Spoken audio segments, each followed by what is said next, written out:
Bueno, muy buenas noches a todos. Muchísimas gracias por acompañarnos una noche más en estas charlas que tenemos proyectar para todos ustedes, que son gratuitas los martes y los jueves. En esta ocasión, ya por tercera vez que nos acompaña Marcela, muchísimas gracias, que siempre está anuente a colaborar, a proyectar con todo su conocimiento y tanto que le encanta este tema, ¿verdad? De todo lo que es el urbanismo, la resiliencia, el clima, la sostenibilidad, el cambio climático. Viene Marce a hablarnos de este tema y es importantísimo prestarle atención, cualquier duda que tengamos, aprovechemos su conocimiento, escuchar y las consultas que tengamos, por favor, exponerlas. Hoy el tema es arquitectura y urbanismo resiliente al clima, una respuesta al cambio climático. Muchísimas gracias a todos por su compañía. Cualquier consulta, levante la mano, la escriben en el presente chat y bienvenidos. Marce, muchísimas gracias. Claro, hola, buenas noches. Es un gusto estar aquí otra vez con ustedes, hablándoles de este tema tan urgente, realmente. Yo creo que fue el año pasado que les había planteado una presentación sobre cambio climático y personalmente lo consideraba algo realmente urgente y había mucha aceptación en proyectar sobre el tema no solamente sobre la situación del cambio climático a nivel global, sino cómo dar respuesta a nosotros como arquitectos al tema, que eso es lo más importante. Eso fue lo que muchos me mencionaron que era lo que realmente les interesaba. Han pasado muchas cosas desde el año pasado hasta hoy. Todos lo hemos vivido. Hemos vivido el sobrecalentamiento que ha vivido Costa Rica este año. Realmente ha sido muy intenso. Ya no queda ninguna duda de que el cambio climático es una realidad, no solo para Costa Rica, es una cuestión regional y mundial. Y como pudieron ver en las noticias hoy, realmente Costa Rica está viviendo una situación crítica con respecto a la producción energética y eso pues trae consecuencias. El fenómeno del niño siempre provoca sobrecalentamiento y por ende reducción en las lluvias.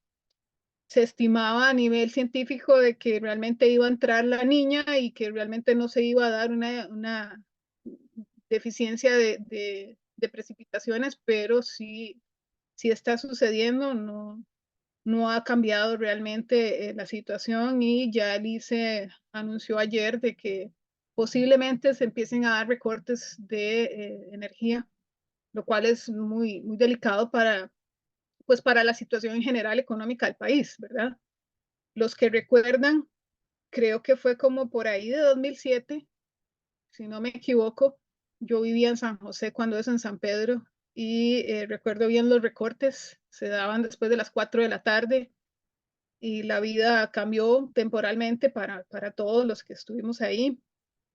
Entonces, realmente este tema que les vengo a presentar hoy es una respuesta de lo que los arquitectos podríamos hacer para contrarrestar lo que ya es inminente, ¿verdad? Los cambios que ya son una realidad. Entonces, para mí es un gusto venir a hablarles. Los que ya me conocen, pues saben que soy una apasionada del tema. Tengo 20 años dedicándome a la investigación de el tema de arquitectura bioclimática y ecológica y todo lo que hay en medio. En algún momento les puedo dar una charla sobre las diferentes definiciones que se le dan a la arquitectura sostenible y por qué esas definiciones, pero realmente es muy amplio, es un universo amplio que ha crecido en los últimos 20 años y ha generado respuestas bien interesantes a nivel mundial, incluso a nivel científico, a nivel de investigación. Entonces, hoy les vengo a hablar un poquito de qué se está hablando ahora. Y realmente, cuando ustedes hablan de arquitectura sostenible, actualmente se habla específicamente de regeneración de los ecosistemas y de arquitectura y urbanismo resiliente al clima. Ya no, o sea, a nivel teórico ya no se habla propiamente de arquitectura sostenible, porque eso ya son conceptos que quedaron un poquito atrás, porque la respuesta de la arquitectura antes era colaborar con el medio ambiente para que las cosas no se agravaran. Sin embargo, en 20 años no se hizo mucho y las cosas sí llegaron a un punto de quiebre y ya tenemos que hablar de resiliencia, o sea, de adaptación. Y ese es el tema más delicado que tenemos que enfrentar como arquitectos. Todos sabemos que la temperatura media global ha incrementado y eso pues, ha sido debido al cambio climático y ha generado fenómenos meteorológicos extremos, todos lo hemos visto. No sé, bueno, si todos ven noticias, pero hace un par de semanas o 3 vimos un evento extremo en Dubái, que es una zona desértica, y ese es otro tema al que le vamos a tener que prestar atención a partir de ahora. Lo que ocurrió en Dubái, esas inundaciones extremas no fueron naturales. Se dice, no está comprobado científicamente o no lo han aceptado como tal, pero se dice que fue provocado. Y si el ser humano ya comienza a intervenir el clima, vamos a ver situaciones complejas y extremas por un tiempo y también va a afectar la forma en cómo vivimos en el planeta, o sea, hasta qué punto los seres humanos vamos a poder modificar el clima y generar pues, situaciones diversas como lluvias tropicales en un desierto como el de Dubái, ¿verdad? Entonces, es un tema que como arquitectos debemos tomar como consideración quizá primordial. Sé que como arquitectos tenemos muchas variables que tenemos que tomar en cuenta a la hora de diseñar y se vuelve complejo, pero el clima y la situación climática actual es una necesidad real de nuestro quehacer. Pues nuestra región no ha sido ajena a estas situaciones y todos lo hemos visto, inundaciones, tormentas, deslizamientos, aumentos del nivel del mar. Realmente es muy variado, depende de la ubicación geográfica, si han sido los efectos y los eventos que hemos vivido. Y es parte de lo que quiero comentarles hoy, pues a grandes rasgos. Realmente no les puedo dar una clase de climatología hoy, pero sí explicarles a grandes rasgos qué es lo que tenemos que tomar en cuenta. Este dato es bien interesante y mucho de lo que voy a presentarles hoy es un artículo que nos presentó el Banco Interamericano de Desarrollo el 30 de agosto del 2022 sobre cómo podemos financiar viviendas resilientes al cambio climático. Y este dato me llama mucho la atención porque dice que entre 1998 y 2020 los eventos geofísicos relacionados con el clima provocaron la pérdida de 312,000 vidas y afectaron directamente a más de 277 millones de personas en América Latina y el Caribe. Entonces, realmente cuando nosotros vemos un evento extremo, como por ejemplo lo que está ocurriendo en este momento en Brasil, que son inundaciones extremas por lluvia, nunca pensamos en el efecto humano. Y cuando hablamos de sostenibilidad, tenemos que hablar también de sostenibilidad social y las consecuencias de lo que nosotros hacemos como arquitectos o como urbanistas, creadores de ciudades o creadores de edificios en general. Realmente el componente humano es el más importante y 277 millones de personas fallecidas afectadas, perdón, es bastante. Es muy, muy delicado y es un elemento que a nivel regional ya se está hablando como necesidad. Incluso la banca privada ha creado eventos y está haciendo análisis, me consta porque he formado parte de algunos análisis de cómo generar financiamiento para vivienda sostenible, pero bajo qué características. Y uno de esos bancos se acercó a mí para presentarles justamente algo similar a lo que les voy a presentar yo a ustedes hoy, sobre la resiliencia y cómo las viviendas deberían reaccionar ante los efectos del cambio climático pues, inminentes, ¿verdad? Entonces, es importante para mí divulgar la información y que más arquitectos puedan tener acceso a más información, por lo menos a nivel de conocimiento general y que decidan pues especializarse un poquito más.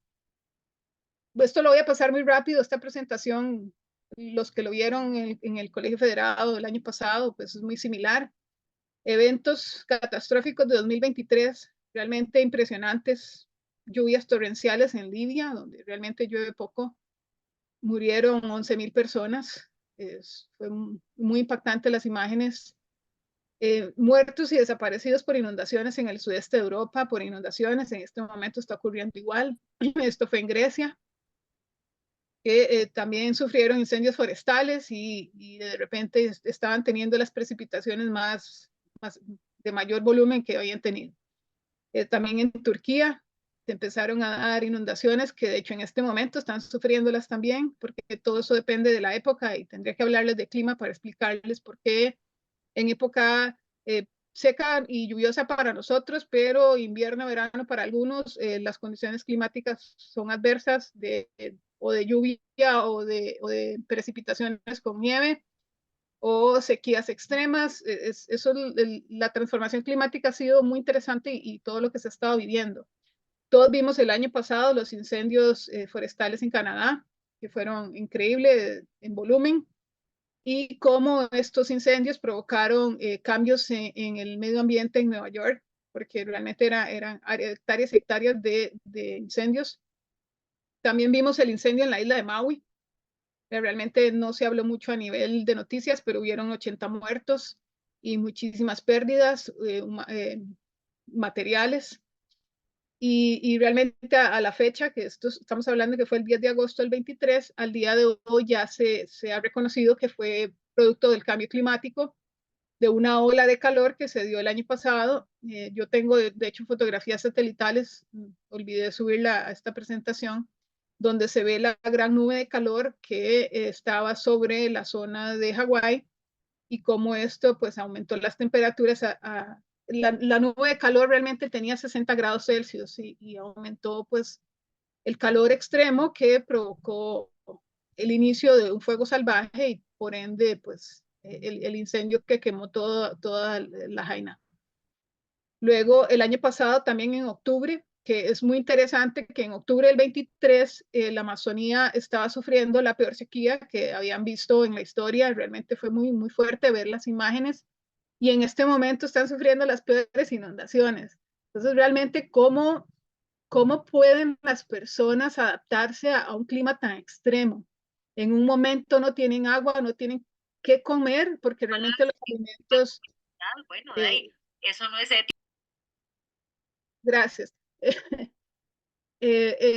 Realmente, en este momento, en octubre del 23, al disminuir el caudal del río Amazonas, las personas decían que no podían alimentarse, obviamente la pérdida de fauna y también el transporte básico en Brasil era a través de agua, entonces tenían que recorrer kilómetros, millas, realmente era increíble las distancias que tenían que recorrer para transportar los alimentos y eso encareció los productos.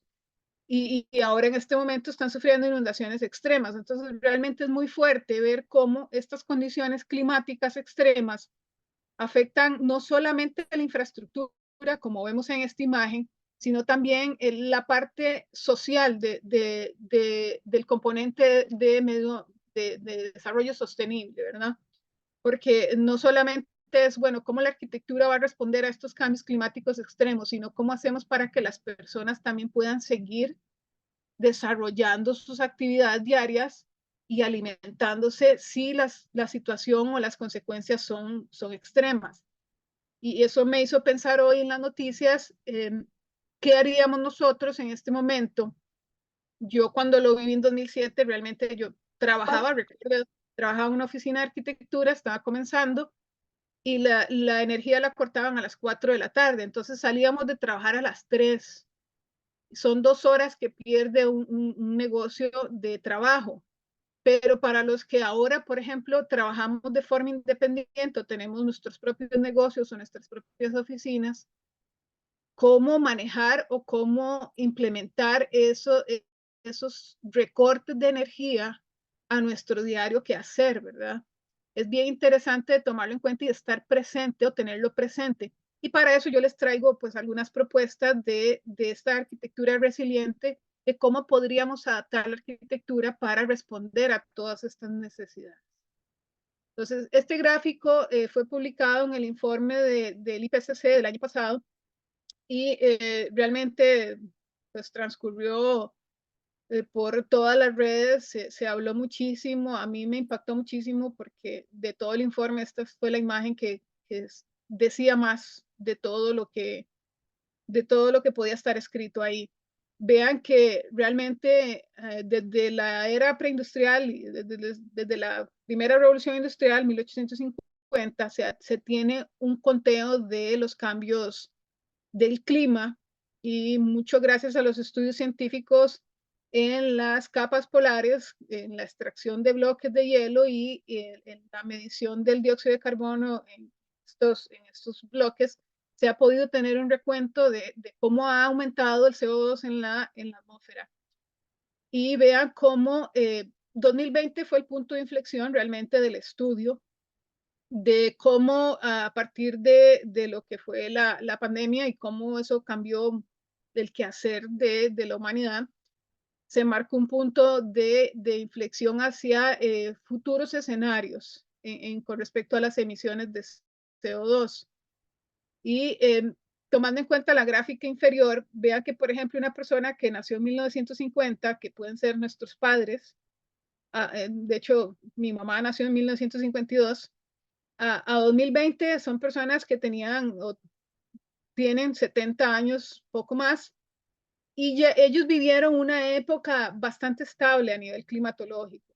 Tal vez sí les tocó vivir la crisis energética de 1980 y todo lo que eso produjo económicamente, pero muchos de nosotros, de los que estamos aquí presentes, somos de esa generación nacida en 1980 y comenzamos a vivir toda esta transformación, no solo científica, también tecnológica, pero también climatológica.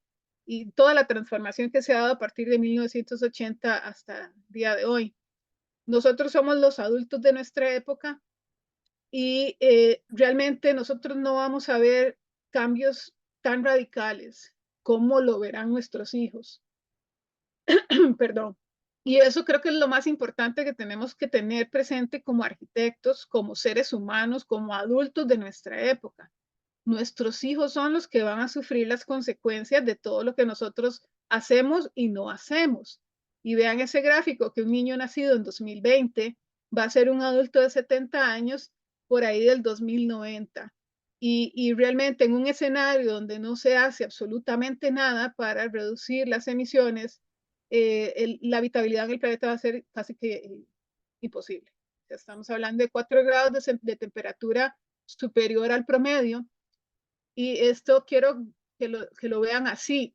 El año pasado, en el verano del año pasado en Costa Rica, que sufrimos calores, no como este año, pero sufrimos calores, el rango de temperatura, del incremento de temperatura promedio sobre la media fue de 1,5. Y ya científicamente empezaron a decir, sí, ya estamos en el 1,5 superior a la media. No va a ser posible bajarnos del 1,5 y vamos a tener que hacer todo lo posible para no subir de los 2 grados extra, digamos, de la media. Este año, yo sigo estas condiciones climáticas todos los años y sigo a varias personas y a varios científicos y este año, lamentablemente, llegamos a los 2 grados extra. Por ejemplo, donde yo vivo, alcanzamos una máxima de 37 grados Celsius cuando aquí mucho eran 32. O sea, realmente ha crecido mucho de una máxima de 35 a una máxima de 37 y realmente yo, los que me siguen en redes sociales, yo les decía, podemos estar a 29 grados Celsius y sentirnos en confort, pero en el momento en que la temperatura pasaba a 31 grados Celsius era insoportable. Entonces, realmente esos 2 grados Celsius de diferencia son muy importantes y son muy fuertes. Y este verano ya lo vivimos y todos fuimos conscientes de lo que fue, bueno, lo que está haciendo, porque todavía está haciendo, ¿verdad? Un verano extenso con calores extremos. Imagínense eso con 2 grados de temperatura elevados. Ahora con 4, realmente eso va a cambiar mucho el panorama a nivel mundial, va a cambiar mucho cómo las personas vivan y se desarrollen en este planeta y por ende cómo se hace arquitectura. Y ya se está hablando de eso, de cómo se hace arquitectura y cómo se hace en ciudades. Y muchas de las ciudades principales a nivel mundial ya están tomando acción. Ayer estaba viendo una proyección para 2050 de lo que va a ser Barcelona y realmente ellos están proyectando una ciudad completamente verde. Pero cuando hablamos de ciudades verdes tenemos que hablar de 3 elementos que son incorporar el elemento verde, que es la vegetación, ¿verdad? El elemento azul, que es agua, y el elemento gris, que es una arquitectura con vegetación o con incorporación de la ecología en ella. Entonces, no es solamente con sembrar árboles en una ciudad, sino que tenemos que modificar todo el ecosistema de lo habitable para empezar a generar cambios. Como lo dijo bien este informe, ya no es posible volver a los niveles preindustriales, pero tenemos que buscar la forma de llegar a un nivel aceptable, como es el último que dice very low, que es bastante bajo el nivel de aumento, y para que realmente nuestros hijos puedan tener un futuro sostenible, como lo dice la definición y lo dice nuestra constitución política, ¿no? Debemos asegurar un ambiente sano y sostenible para las generaciones futuras. Entonces, realmente es nuestra responsabilidad. ¿Qué podemos hacer al respecto? Y estos son alcances que se están proyectando para 2050 según el Banco Interamericano de Desarrollo. Aquí es donde entra para nosotros como arquitectos el término de vivienda resiliente al cambio climático. ¿Y por qué vivienda y no edificios? Bueno, realmente sí debería ser como todo lo que hacemos, pero el tema vivienda es el más importante porque es el que más construimos, es el que más hacemos como arquitectos. Los edificios peculiares o diferentes, digámoslo, en el caso de aeropuertos o estaciones de tren, ya están siendo realizados con criterios de sostenibilidad, pero la vivienda se ha quedado. Realmente seguimos viendo construcciones de vivienda de forma tradicional, bajo el pensamiento mecanicista, que eso sería otra charla que les podría hablar yo sobre pensamiento mecanicista y pensamiento sistémico, y cómo realmente el cambio de milenio hizo un cambio de pensamiento a nivel teórico de cómo deberíamos proyectarnos en la creación de arquitectura. Pero la vivienda sí es lo que a nivel de banca privada también están proyectando para financiar vivienda sostenible. Entonces, quiero hablarles específicamente de vivienda resiliente. ¿Y qué es una vivienda resiliente?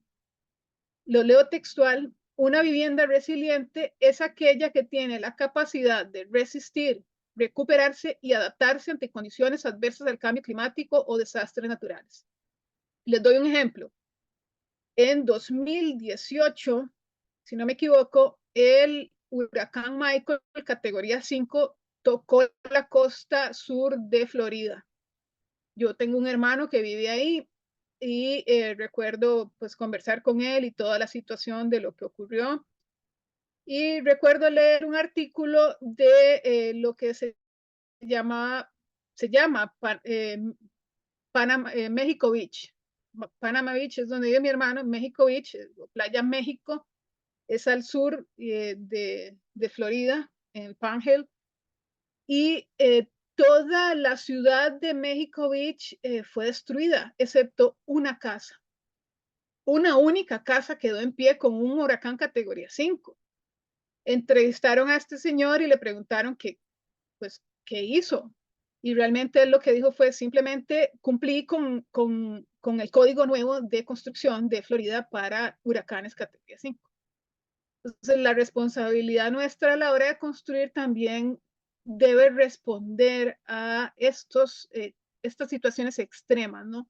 La vivienda propiamente debe resistir eventos, como eso es lo que hay que estudiar. ¿Debe recuperarse rápidamente o debe adaptarse? Entonces, recuerdo que las personas del banco me preguntaban, pero ¿qué tipo de arquitectura se debe hacer para esto? Para resistir, recuperarse y adaptarse. Y ahí es donde viene lo complejo. Hay que tener un amplio conocimiento del clima del lugar y cómo el clima se ha venido transformando. O sea, realmente Costa Rica es un país muy complejo, con una gran variedad de microclimas, y eso es lo que hace que esta situación se vuelva compleja en la parte de adaptación. Y bueno, les voy a hablar un poco de eso. En el resistir, eso el Colegio Federado ya está trabajando, si no es el federado, es el de arquitectos, no recuerdo, está trabajando en un código justamente sobre edificios y vivienda resiliente y cuáles deberían ser esas características para cumplir realmente con la adaptación al cambio. Entonces va a ser un nuevo código que vamos a tener que seguir y cumplir. Y es bien interesante empezar a informarnos sobre todo esto. Entonces, hay una serie de elementos de la vivienda resiliente. Deben estar ubicados de tal forma que minimicen la exposición a las posibles amenazas del entorno. Entonces, la responsabilidad civil nuestra como constructores, diseñadores, desarrolladores, es tener muy claro dónde estamos diseñando y cuáles son las amenazas del lugar donde estamos diseñando. Deslizamientos, inundaciones, es muy variado para nuestro país. Ahora tenemos las riadas de barro. Bueno, en este momento estamos sufriendo una gran sequía, pero ustedes han visto que cuando tenemos lluvias extremas, se dan inundaciones extremas y se dan las riadas de barro y son las montañas que caen por sí solas por tener saturación de suelos. Entonces nosotros como constructores, creadores de edificios, debemos tener claro estas posibles amenazas del entorno.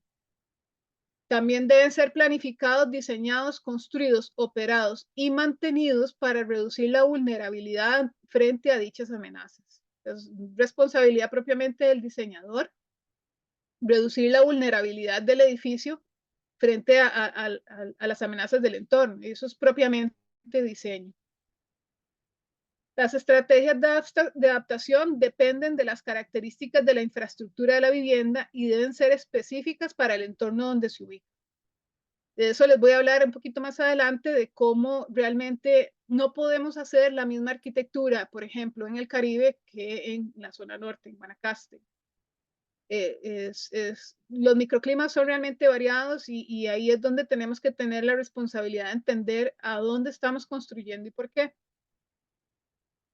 Por ejemplo, dice, dependerán del tipo de eventos extremos del cambio climático, inundaciones, deslizamientos, etcétera, de los cambios progresivos como el aumento del nivel del mar, el déficit hídrico. El tema del aumento del nivel del mar, recuerdo el año pasado, se estaba hablando de la pérdida de tierra realmente que se estaba dando en Caldera. Y Caldera y Punta Arenas son zonas que están, Punta Arenas ciudad, son zonas que están en un riesgo inminente de que el mar empiece a ganar tierra y eso pues realmente tenemos que tomar una acción al respecto, ¿verdad? Como gobiernos locales y como arquitectos que desarrollamos arquitectura en la zona. Y con el tema del déficit hídrico, todos lo hemos visto el año pasado, este año, más este año, las noticias de todo este año han sido impactantes de zonas completas, Heredia al sur de San José, sin agua, y sin una respuesta real a la necesidad de agua pura y limpia para todos. Sí estuve leyendo que el presidente de la IA dijo que no era falta de agua, sino falta de infraestructura. Y bueno, realmente entonces como gobierno deberían estar atacando este tema tan delicado para una situación en la que el calor va a ser extremo cada año, ¿verdad? Me llamó mucho la atención. El 4 de abril pasado escribieron un artículo, perdón, en la revista Art Daily, escrito por Enrique Tovar y traducido por Agustina Iñiguez, que se llama Introspección, Elevación y Encubrimiento, Operaciones Arquitectónicas para Climas Adversos. Me encantó el artículo porque explica, especifica con 3 puntos cuál es la respuesta que le está dando el arquitecto a nivel internacional a los cambios climáticos. Y fue realmente muy interesante. Por ejemplo, bueno, dice, en el contexto de la crisis climática, el papel de la arquitectura y el urbanismo ha sido ampliamente debatido, ya que representa uno de los mayores desafíos de este siglo.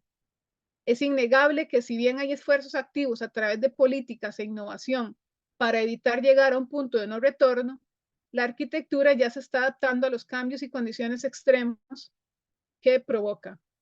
Más que pensar en un escenario de futuro lejano o distópico, los paulatinos cambios en las condiciones climáticas han sido motores para modificar a través de operaciones arquitectónicas cómo concebimos los edificios contemporáneos. En el artículo mencionan cómo las situaciones extremas a nivel planeta han venido cambiando a nivel de la historia de la arquitectura, la forma en cómo hacemos arquitectura. De esa forma nació el movimiento moderno o el movimiento internacional. La respuesta de la arquitectura fue a la pandemia de tuberculosis, la fiebre española, y se buscaba una arquitectura que fuera más limpia y más pura, digamos, en su composición y que tuviera mayor iluminación y fuera pues más sana, ¿verdad? También menciona en el artículo cómo la pandemia de COVID también generó cambios de cómo vivimos los espacios y ahora realmente el contexto de crisis climática está transformando la forma en cómo hacemos arquitectura. Para los que gusten, ahí les dejo el enlace para que revisen el artículo, es realmente muy bueno. Igual yo les voy a hacer acá un resumen de lo que exponen. Por ejemplo, se está hablando de que los edificios se están volviendo introspectivos. Son edificios que están cerrándose en sí mismos, están dándole la espalda a los espacios donde se encuentran construidos. ¿Esto por qué? Por los calores extremos o por las condiciones de climas extremas. Les dice, el aumento de las temperaturas globales ha llevado a la gente a buscar refugio del calor atípico, impulsando a los gobiernos de grandes ciudades como Barcelona, por ejemplo, a tomar medidas como la creación de redes de refugio. Hemos visto justamente que por las olas de calor en las ciudades están creando espacios para que las personas puedan refrescarse, porque las personas estaban sufriendo golpes de calor.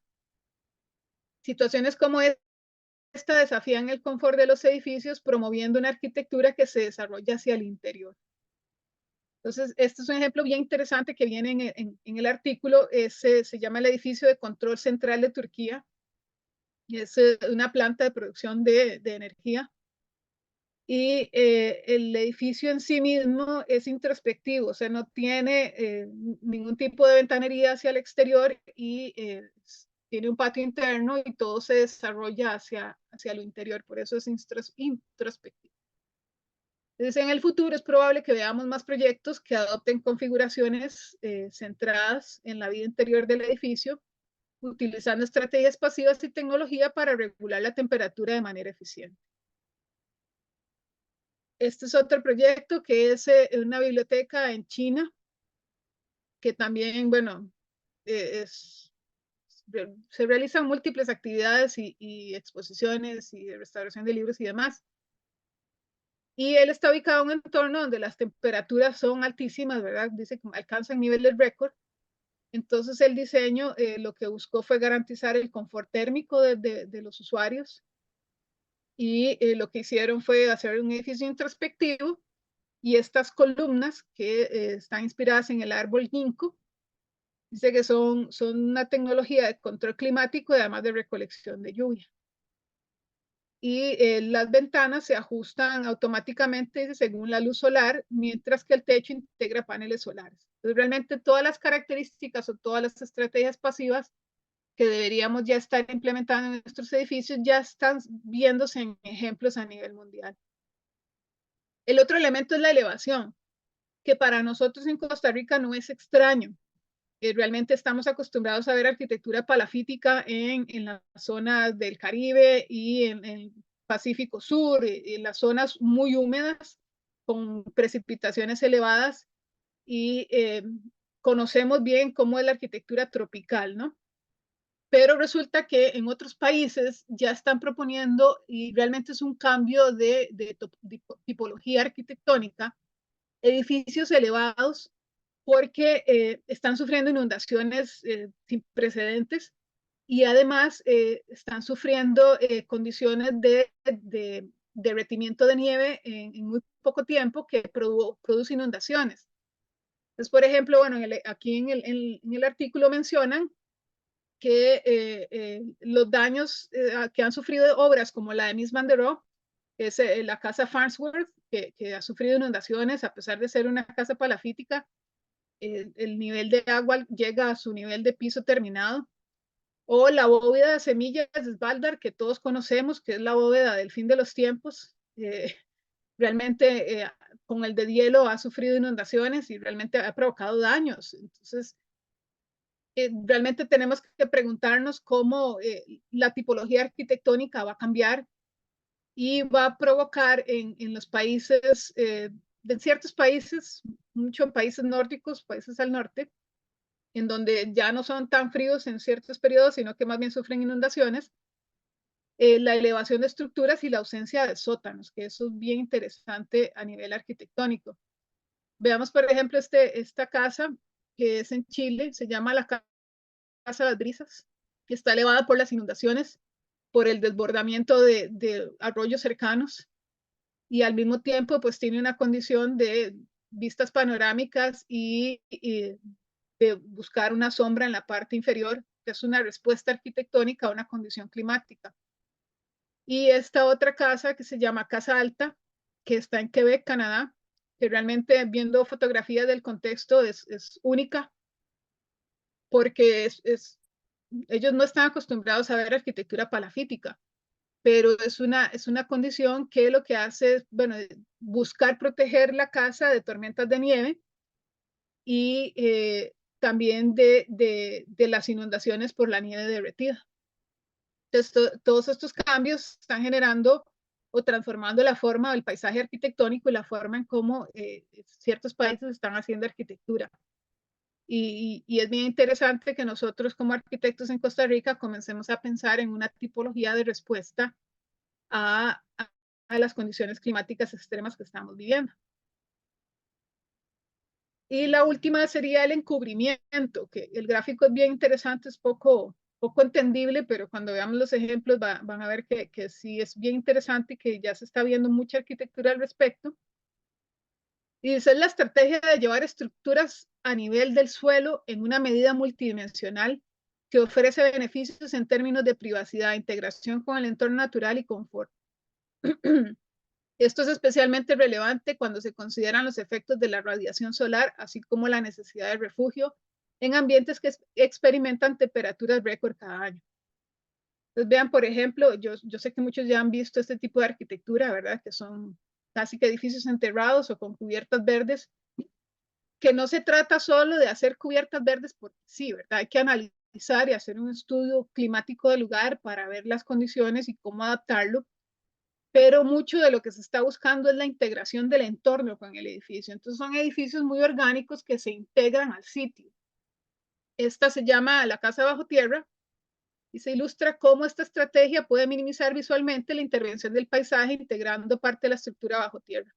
Entonces, parte de esa integración sostenible del edificio con el entorno, pero también de buscar que el edificio tenga a lo interior temperaturas más a nivel de confort, tomando en cuenta el aumento de las temperaturas en ciertas regiones. A nosotros también nos afecta y podríamos empezar a considerar, haciendo un estudio climático claro, pertinente, ¿verdad? Si por precipitaciones y humedades en ciertos periodos y por el aumento de temperaturas y calor, se podrían implementar estos techos verdes y ya vimos una presentación aquí en Proyectar sobre esa tecnología. Entonces, ¿qué es la estrategia pasiva importante de esto? La vegetación sirve como amortiguador de agua y sonido cuando se hace un buen diseño y también ayuda a la preservación de la biodiversidad local. Entonces, estaríamos generando, integrando la flora local a nuestro edificio o estaríamos convirtiendo al edificio realmente en, como decía Yang, ¿verdad? Ken Yang, en un edificio que se integra al ecosistema circundante. Entonces, deberíamos buscar más que nuestros edificios se integren al sitio donde estamos realizando el diseño. Este otro también es un ejemplo bien interesante que viene en el artículo, es un complejo deportivo, se llama Alma, en Atacama, en Chile. Y bueno, eso es un desierto, entonces las condiciones extremas que ellos tienen es alta radiación solar, fuertes vientos y tormentas de polvo o nieve según la estación y fluctuaciones de temperatura muy altas entre el día y la noche, que eso también es un tema que hay que estudiar. Entonces ellos crean este edificio enterrado, es como una especie de iglú, y la actividad se realiza a subsuelo, entonces el mismo edificio hace que el ambiente interior sea confortable y que regule las temperaturas. Todo eso se logra a través de un diseño arquitectónico y de un entendimiento del clima en el que estamos trabajando. Entonces, hacer referencia a estos proyectos, lo que subraya es la importancia de analizar justamente las condiciones climáticas extremas en el diseño, en el lugar donde estamos trabajando, la frecuencia o la gravedad de estas condiciones climáticas y cómo puede influir esto en la configuración del edificio. Entonces es muy importante tener en cuenta primero los sistemas pasivos, de cómo dar una respuesta sin consumo energético y después ya pensar en tecnologías que puedan ayudarnos a adaptar los edificios a estos desafíos climáticos que estamos enfrentando. Entonces, vean qué interesante. Estos son ejemplos internacionales y realmente lo que tenemos que pensar, bueno, ¿y nosotros dónde estamos? Costa Rica está ubicado en la zona de confluencia intertropical, que es esta franja que ven ustedes ahí entre el trópico de Cáncer y el trópico de Capricornio. Todas las áreas de países que se encuentran entre esa franja tienen unas condiciones climáticas similares. Ya no podemos hablar de iguales porque no es posible, pero pertenecen al clima tropical, generalmente húmedo, pero hay húmedo seco y hay unas variaciones microclimáticas.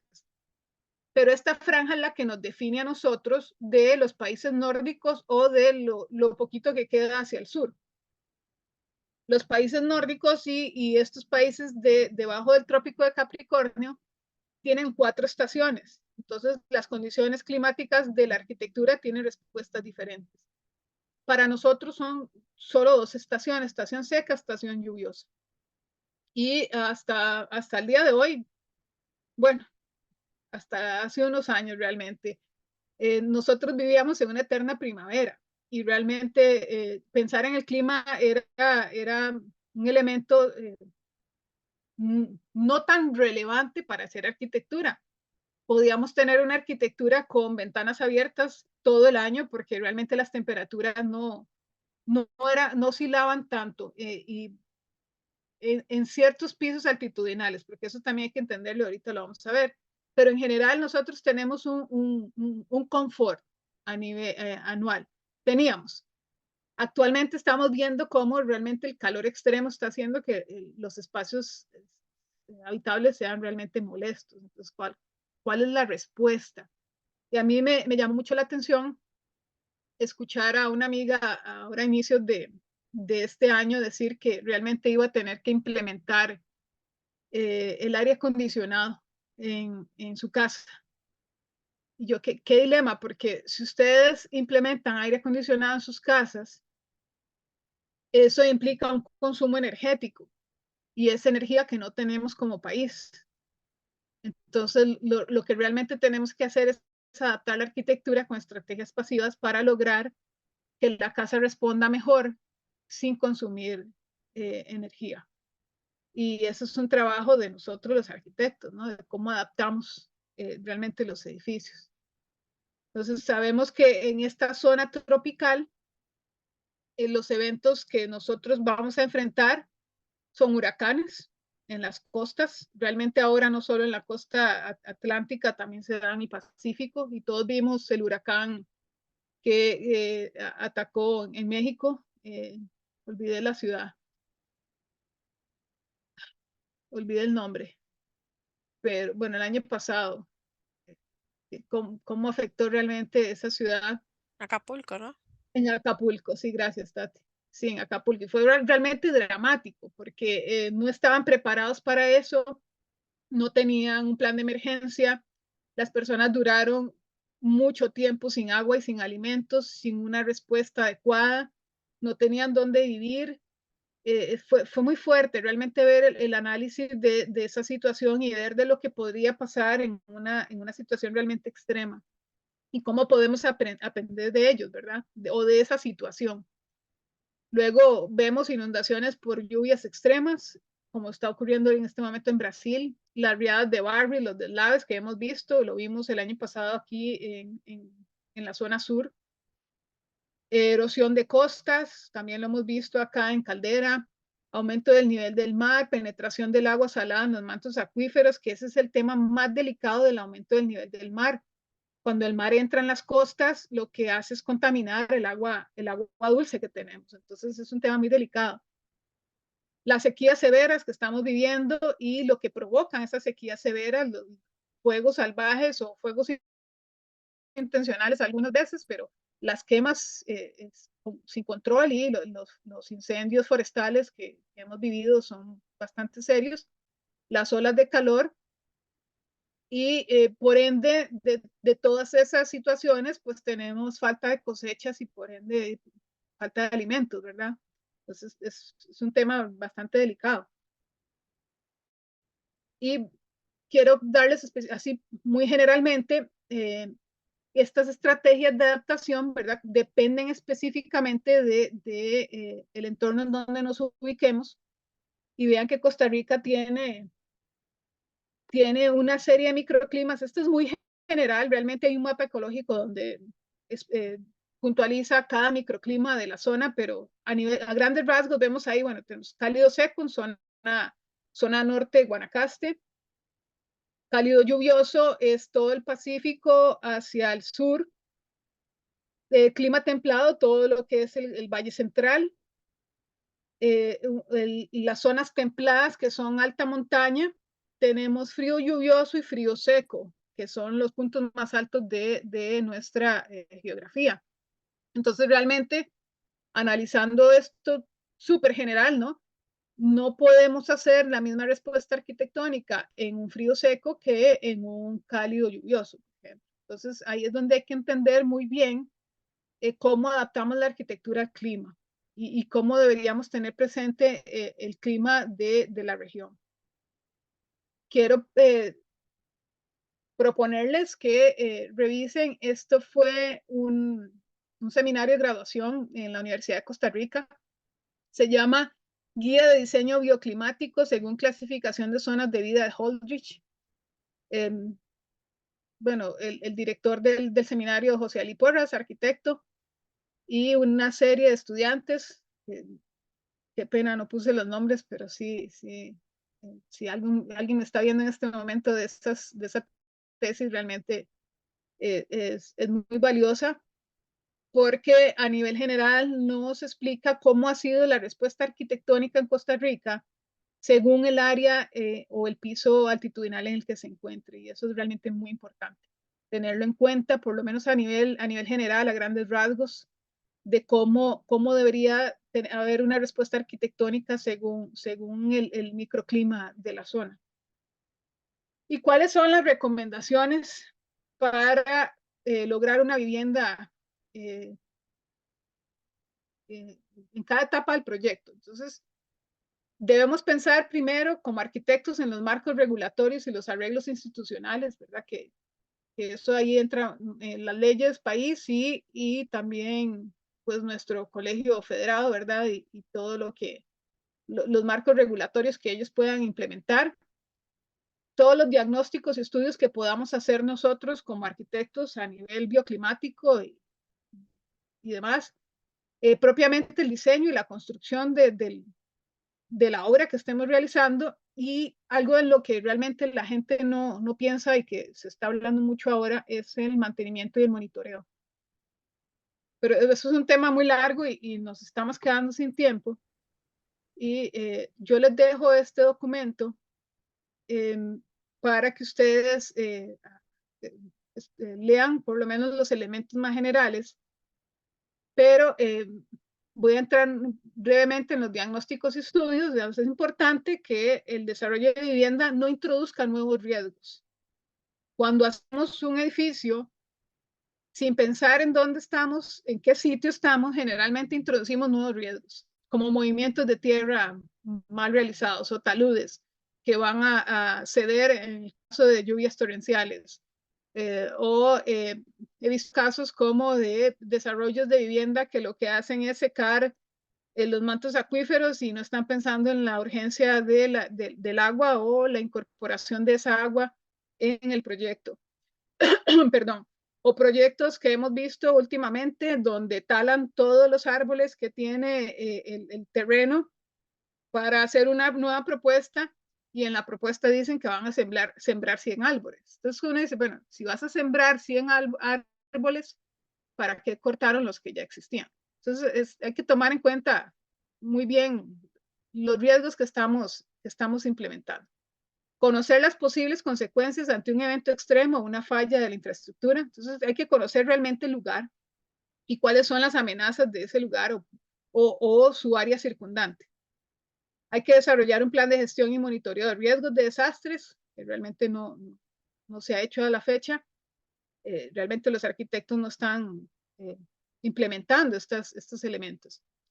Y desarrollar planes de contingencia en el caso, ¿verdad?, de que se tenga que tomar acciones por desastres naturales y o climáticos. Creo que ningún arquitecto piensa, ¿y qué puedo ayudar yo? ¿Qué puedo hacer yo si mi edificio sufre X?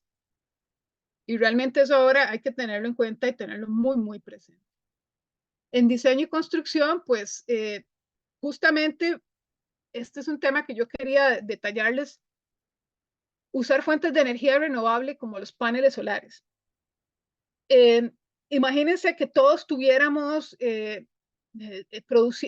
produciendo, nuestros edificios estuvieran produciendo energía con paneles solares. Y tenemos la crisis que tenemos en este momento de producción energética.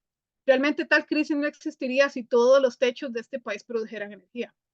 Porque yo, de hecho, soy una fuerte proponente de la generación distribuida y de que cada edificio debería generar energía y distribuirle esa energía a las empresas, al ICE o a la Compañía Nacional de Fuerza y Luz, porque estamos perdiendo un valor energético. Realmente, si en el verano tenemos poca lluvia, pero tenemos mucha radiación solar, pues aprovechemos esa radiación solar y empecemos a generar energía con ella.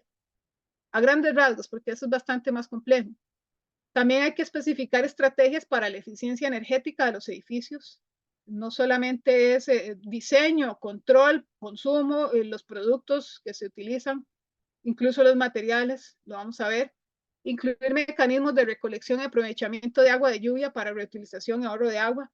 Si tenemos también problemas de agua, y esto sí no lo hablo a nivel institucional, sino a nivel de cada vivienda, las zonas donde ya se ha declarado que hay déficit de agua, deberíamos impulsar arquitecturas donde la reutilización y el ahorro de agua estén inminentes en el diseño. O sea, que realmente la captación de agua de lluvia en las temporadas donde hay lluvia alimente la ausencia o la falta de agua en la época seca. La tecnología ya existe. Utilizar técnicas constructivas y materiales locales con baja energía incorporada. Esto es, bueno, ya esto sí es un tema más de sostenibilidad, de cómo deberíamos nosotros preocuparnos por los materiales que utilizamos en los edificios. Cuando se habla de arquitectura sostenible, hablamos de materiales que necesiten muy poco mantenimiento. Entonces, es también responsabilidad del diseñador. Este es un tema interesante, ¿verdad? También priorizar la pintura blanca o colores claros en climas cálidos, porque aumenta la reflectividad y disminuye la absorción de calor. Y por último, incluir el uso estratégico de vegetación e infraestructuras verdes. Voy a presentarles así a grandes rasgos, no puedo hablar, ya no tengo tiempo, pero como les hablaba, el tema de generación distribuida, muy importante, ya la ley existe y ya están incluso los costos en ARECEP y demás, solo está que se implemente. Entonces es un tema que deberíamos como arquitectos ya incorporar. El sistema ya está diseñado y es fácil de incorporar a los proyectos. No voy a entrar en este tema. El tema de las pinturas, vean qué interesante cómo un color blanco absorbe solamente un 20% del calor, mientras que uno negro un 98%. Entonces, realmente el color afecta en el calor que sentimos en los edificios. Es un tema bien interesante que se debe analizar. Luego, con el tema de aguas, no voy a entrar en detalles, pero todos sabemos que ya se están implementando el tema de ciudades esponja, y cómo nosotros en los proyectos podemos implementar este tipo de respuestas en época lluviosa, donde el agua forma parte del paisaje y además esa agua se canaliza y se almacena para otros usos, incluso del mismo riego, de la misma vegetación de las ciudades. Entonces hay muchas respuestas de estas esponjas de ciudad o biojardineras que podemos utilizar en nuestros proyectos para canalizar el agua y darle un nuevo provecho. No tiene que ser solamente un caño, como lo hacemos acá en Costa Rica, ¿verdad? Son caños que además están llenos de basura y el agua llovida arrasa con toda esta basura, termina en los ríos, contamina los ríos y contamina el mar. Pero realmente es responsabilidad de los diseñadores generar respuestas más adaptadas a nuestras necesidades actuales. También con la recolección de lluvia, ya esos diseños existen, son realmente muy fáciles. Unos pueden ser por gravedad, otros pueden ser simplemente con bombas. Esto es muy interesante porque es realmente muy sencillo. Hay una trampa de arena que purifica de elementos el agua y se regresa a una cisterna y esa cisterna con una bomba alimenta la casa. Podríamos estar alimentando el inodoro y otros elementos que no necesiten agua potable y estaríamos colaborando también con el medio ambiente. Bueno, no voy a entrar tampoco en detalles, pero el uso de vegetación como reguladora de de la temperatura es muy importante. Recientemente, hace unos 3 meses, estuvimos haciendo un análisis de sitio en un parque y pudimos comprobar cómo debajo del árbol había 3 grados de temperatura menor a cuando nos exponíamos en el asfalto. Entonces, realmente es de 1 a 4 grados Celsius. Ellos regulan la temperatura y un árbol. Ahora imagínense un follaje importante o una distribución importante de vegetación realmente regularía las islas de calor que producen las ciudades. Bueno, estas imágenes las hemos visto todos en redes y realmente sí es así, es muy importante cómo podemos lograr bajar las temperaturas de las ciudades, generar ecosistemas urbanos y generar esponjas bueno, es realmente todo lo que se habla ahora es generar ecosistemas urbanos y cómo se comporta la flora y la fauna en nuestras ciudades. A nivel de mantenimiento y monitoreo, bueno, es muy importante tener presente, ¿verdad? Cómo estos planes de mantenimiento de la vivienda a largo plazo pueden afectar el clima y la sostenibilidad en general. Y bueno, los dejo con una frase que dijo Sir Norman Foster, bueno, ahora es Lord Norman Foster, hace unos días en un artículo. Él decía, debemos construir más con menos, o sea, con menos energía, menos agua, menos materiales. Entonces, los dejo con esa frase, debemos construir más con menos. Muchas gracias. Muchas gracias a ti, Marci. En realidad siempre tus charlas son de generar conciencia de qué estamos haciendo, cómo podemos mejorar y esa jalada de orejitas, ¿verdad? Para ver cómo podemos ser mejores día con día en esos temas específicamente relacionados a la sostenibilidad y el tema de los materiales que utilizamos. Muchísimas gracias siempre por tu colaboración a proyectar y estas charlas tan enriquecedoras.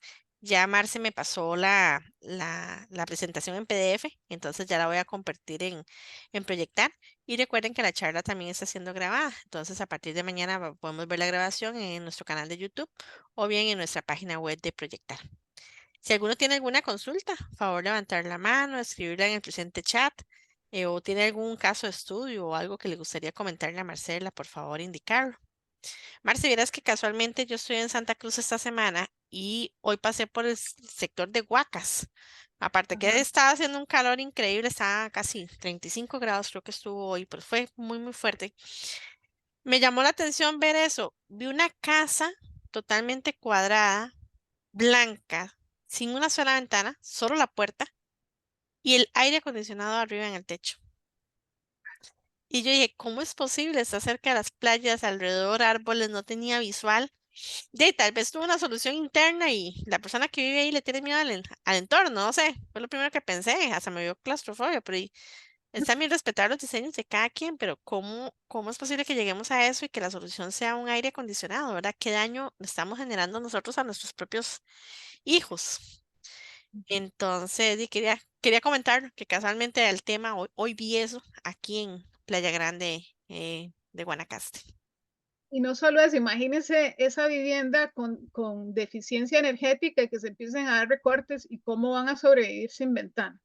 Ujú, Tal vez el edificio es introspectivo, se puede ser que tenga un patio interno, no sabemos, ¿verdad? Pero hay que tomar en consideración todos los elementos para diseñar.